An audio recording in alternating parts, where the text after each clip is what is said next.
A miasma of medical malady. This is Jason Scott Talks His Way Out of It, a podcast about technology, history, and getting myself out of debt. Thanks to Peter Healy, Daniel Boyd, and the hundreds of other supporters on Patreon and elsewhere who have been supporting me and helping me get out of debt. In general, things have been pretty good for me. On the whole, I feel pretty good. Lots of energy, lots of focus, lots of opportunities. I take long walks throughout the week, and while staying mobile, I try not to break into all of the pitfalls of previous years, pulling all-nighters, eating the wrong food for days on end, over-caffeinating, just avoiding all of the additional stresses on top of the regular stress of daily life.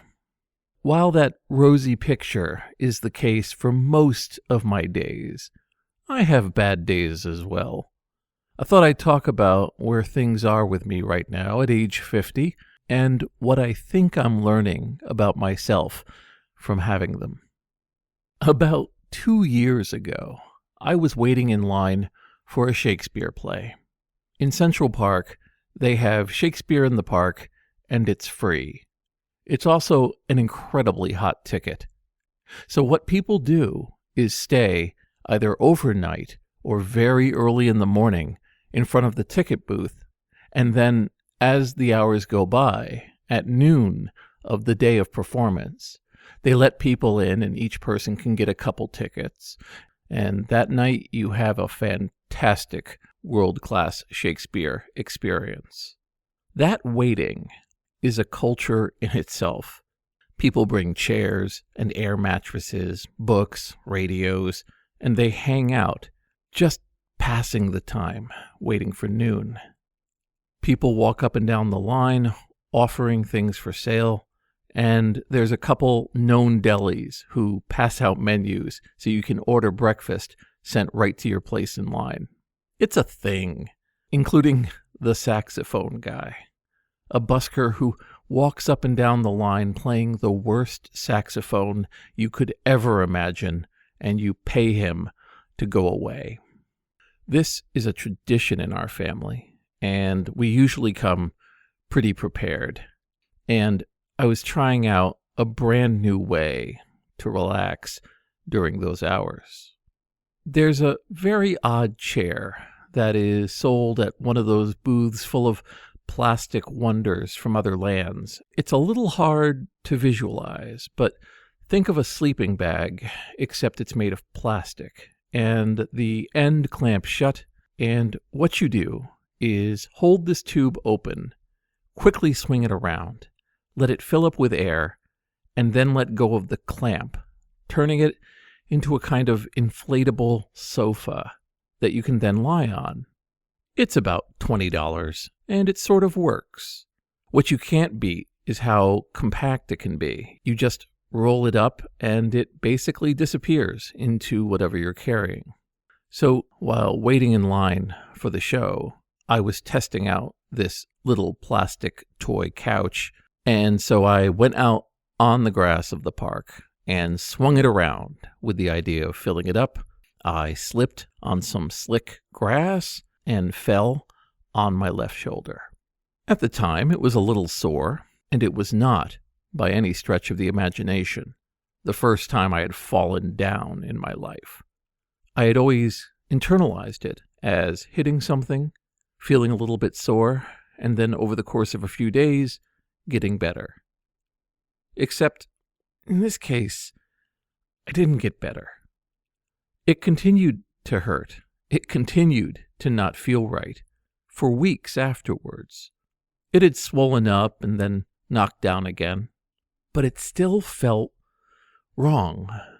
I discovered that I had lost movement in that arm. I couldn't actually reach parts of my back that my other arm could. I was actually in some way injured. Now, I've taken some knocks over the years. When I was about 11, I was riding my bike and I crossed in front of a car that was moving at a pretty good clip and he couldn't brake in time. and when he struck me across his hood, he sent me flying into a telephone pole. The ambulance insisted I go to the hospital, but when they x-rayed me, nothing was wrong. In fact, by the time my parents showed up to the hospital, I just walked out to greet them. But this, which felt like a minor slip, was not going away. I've had specialists look at it. I've been injected with steroids. I've gone to physical therapy for months. And maybe now, a full 2 years after it happened, I'm starting to get some of the movement back. Certainly it feels better than it used to.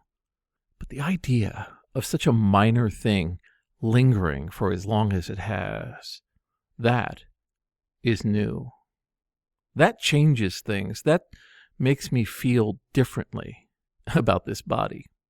Last July, I was in a car accident which could have gone very, very wrong.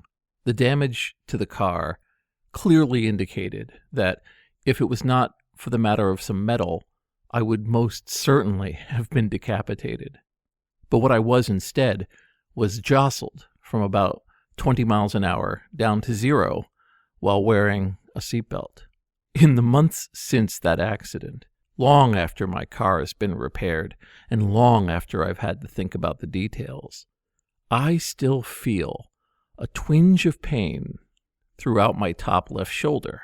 The reason, I think, is the seatbelt. Pulling as it did, as fast as it did, caused a large amount of strain on my muscles. And just as the other injury seems to have taken years, I have what appears to be months ahead before it stops making me feel, in a very minor way, like I'm having some sort of heart attack. For other people, this is as obvious as it gets. An aging body takes longer to heal. That sort of clinical conclusion has a very different meaning when it's personal. I used to throw myself into incredible areas of danger. I have been in accidents where the car was totaled. I have fallen from great height. I have experienced a lot of physical trauma and walked away from it, moving on to the next thing. In my 30s, I would sleep for an hour a night because I was working on things and had to go to work. I would put myself in very precarious positions, falling asleep while driving, going for hundreds of miles, completely ignoring comforting hotels and motels along the way so that I could fulfill whatever deadline I'd come up for myself.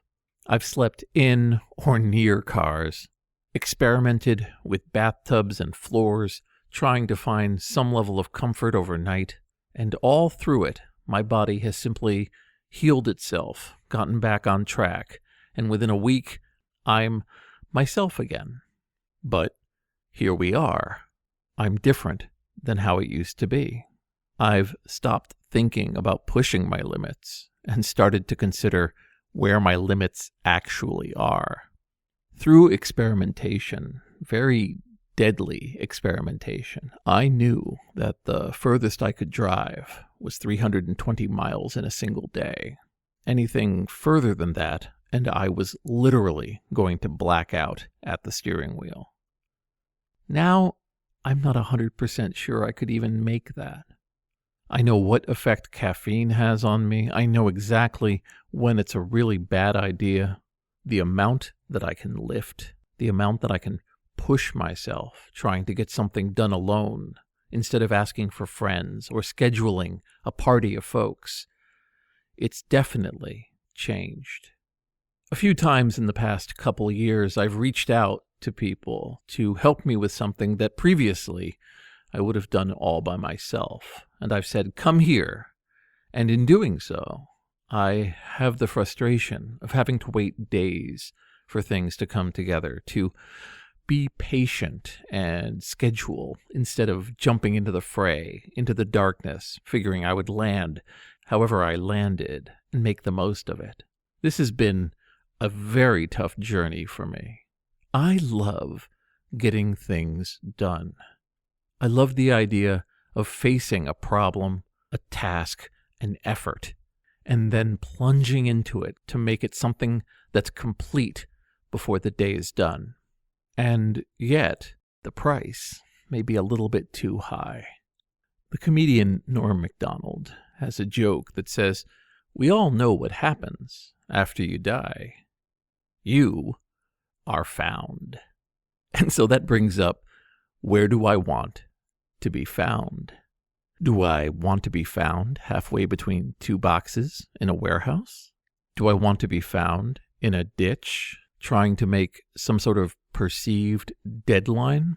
Or do I want to be found some other way, having completed everything I could do, having passed off to people all the things I shouldn't be doing, and having succeeded in some way of teaching others what I do, why I do it, and the lessons I've learned, so that regardless of how I am found, the reasons I was where I was, in a body that has rightfully paid the price for all of the risks and the wonders and the experiments and the failures and successes, accomplished exactly what I needed to, until I was quite happy to hand it all over to the next few people running this incredible and inspiring relay race.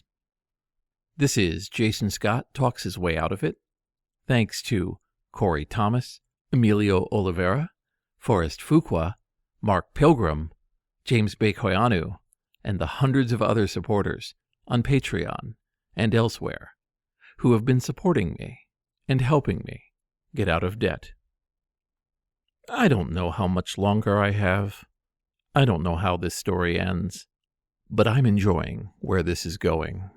And with a little extra care, I think I can keep the story going for quite some time to come.